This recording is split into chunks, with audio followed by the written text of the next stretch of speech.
So I hate to start with the injury, but can you kind of just walk me through what's going on? I heard you were saying like thumb brothers over here. Like what?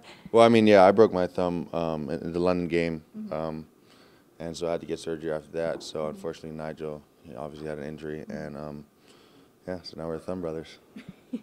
And you've been able to play through it. Has it been giving you a ton of difficulty? Obviously, something you can play through. Not really. I think it's more of just a burden or anything, but it doesn't really stop me from doing what we do or anything on the field. So it's been fun. Let's talk about this last game. Obviously, you guys were without Jordan, so bigger role for you, bigger role for Nate. How do you feel about taking that bigger role and just how you guys performed in that moment? I mean, obviously the loss of Jordan is huge, and it's hard to replace a leader like that. But for me, being able to step up and fill a certain void is something I look forward to. And like I said, I'm just trying to grow in my position and my role as a defense, and then as the year goes on.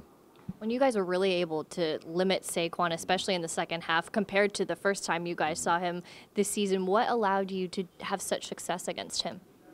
I think we really just, just focused in on our tackling and executing the game plan, because in the first couple quarters and definitely the first half, we weren't doing that at all. We were in bad tackling. Game plan was we weren't executing what we practiced, and so coming out of that second half, that was something we definitely focused on.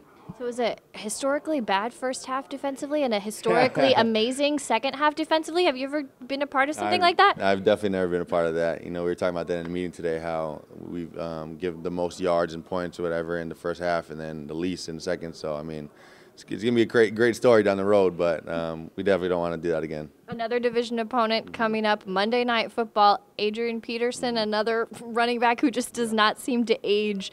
What do you see from the Washington running attack?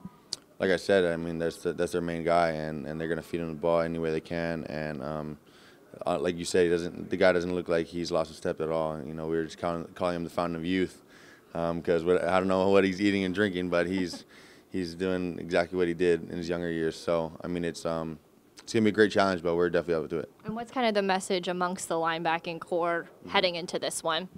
Like same thing every week, going in and just making sure we stop that run, make them one-dimensional, and have to throw the ball.